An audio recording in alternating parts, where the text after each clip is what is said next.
آپ نے اپنے بیٹے کاشی کو کہاں کہاں تلاش کیا؟ جناب، یہاں اس شہر میں ہمارا کوئی نہیں ہے۔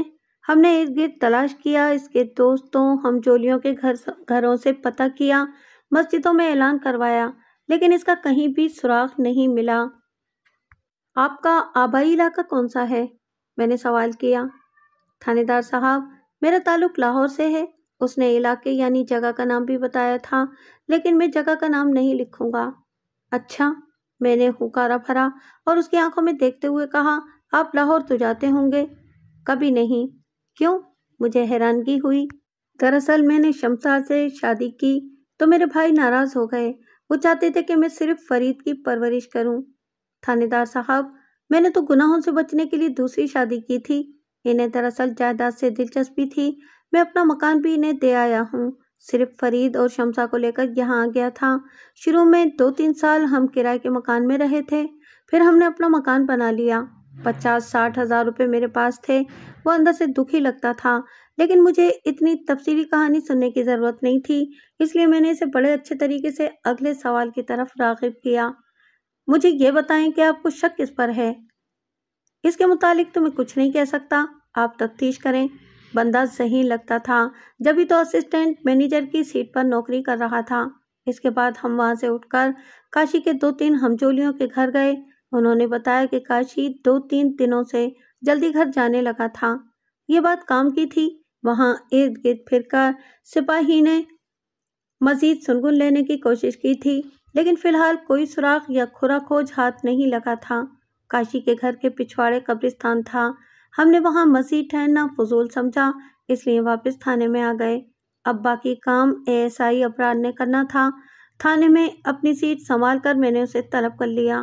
وہ سلام کر کے میرے سامنے بیٹھ چکا تو میں نے تفصیل سے سب باتیں اس کے گوش گزار کر دیں۔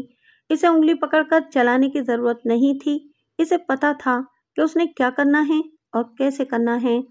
بہرحال ایک بچے کا معاملہ تھا، اس لیے میں جلد از جلد اس سلسلے میں کچھ کرنا چاہتا تھا۔ مجھے امید نہیں تھی کہ فاروق کے بھائیوں نے اتنی دور آ کر کوئی گل کھلایا ہوگا، کیونکہ مکان جو فساد کی جڑ بن سکتا تھا وہ فاروق انہیں دے آیا تھا۔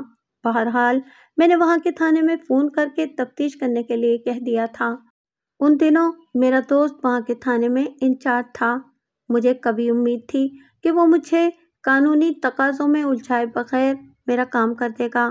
یہاں ایک بات کی وضاحت کر دوں کہ ان دنوں بچوں کو اغوا برائے تاوان کم ہی کیا جاتا تھا، لیکن کبھی کبھی ایسے کیس بھی سامنے آتے تھے جن میں بچوں کا زندہ ملنا معجزہ ہی ہوتا تھا۔ اگلے دن ASI ابرار ایک بندے کو پکڑ کر میرے سامنے لایا۔ پکڑنے کا لفظ میں نے ویسے ہی استعمال کیا ہے۔ وہ دراصل اس قبرستان کا گورکن تھا جو فاروقی صاحب کے گھر کے پچھواڑے واقع تھا۔ نام اس کا کوئی اور تھا، لیکن سائیں کہلاتا تھا۔ ہمارے معاشرے میں سائیں اسے کہا جاتا ہے جو ذرا جھلا ہو، لیکن گورکن نے جب میرے سوالوں کے جواب دیے تو مجھے وہ کہیں سے بھی جھلا نہیں لگا۔ اس نے مجھے بتایا کہ وہ عرصہ 10 سال سے قبرستان میں ہے۔ 3 دنوں سے وہ دیکھ رہا تھا۔ یہ کاشی کے گم ہونے سے پہلے کی بات تھی کہ ایک مجہول سا آدمی ایک پرانی قبر پر آ کر بیٹھنے لگا تھا۔ ایک دفعہ پوچھنے پر اس نے بتایا تھا کہ یہ اس کی بیوی کی قبر ہے جو 12 سال پہلے فوت ہوئی تھی اور یہاں دفن ہے۔ میرے ایک سوال پر گورکن نے بتایا تھا کہ کاشی کے گم ہونے کے بعد سے اسے نہیں دیکھا گیا تھا۔ کام کی بات اس نے یہ بتائی کہ قبرستان میں بیری کا ایک درخت ہے جس کے بیر بہت میٹھے ہیں۔ اکثر بچے وہاں آتے رہتے تھے اور پتھر مار مار کر بیر گراتے تھے۔ وہ چونکہ قبروں پر بھی چڑھ جاتے تھے، اس لیے گورکن انہیں اکثر ڈانٹ کر بھگا دیتا تھا۔ کاشی بھی آتا تھا۔ وہ ایک سلجھا ہوا بچہ تھا، قبروں کا خیال رکھتا تھا، اس لیے گورکن نے اسے اجازت دی ہوئی تھی کہ وہ اکیلا آ جایا کرے، اور وہ اس دن سے اذانوں سے پہلے آ جاتا تھا جس دن سے مجہول سا آدمی آنے لگا تھا۔ یہ بات تو واضح ہو گئی تھی کہ وہ اپنے ہمجولیوں سے گھر کا بہانہ کر کے جلدی کیوں آتا تھا اور کہاں جاتا تھا۔ بہرحال کاشی کے والدین نے تو پہلے ہی بتا دیا تھا کہ کاشی کے معمولات میں کوئی فرق نہیں آیا تھا۔ جس دن کاشی غائب ہوا تھا اس دن گورکن ایک قریبی شہر میں گیا ہوا تھا اور وہ رات 9 بجے واپس آیا تھا۔ وہ قبرستان میں ہی ایک جھونپڑی نما مکان میں رہتا تھا۔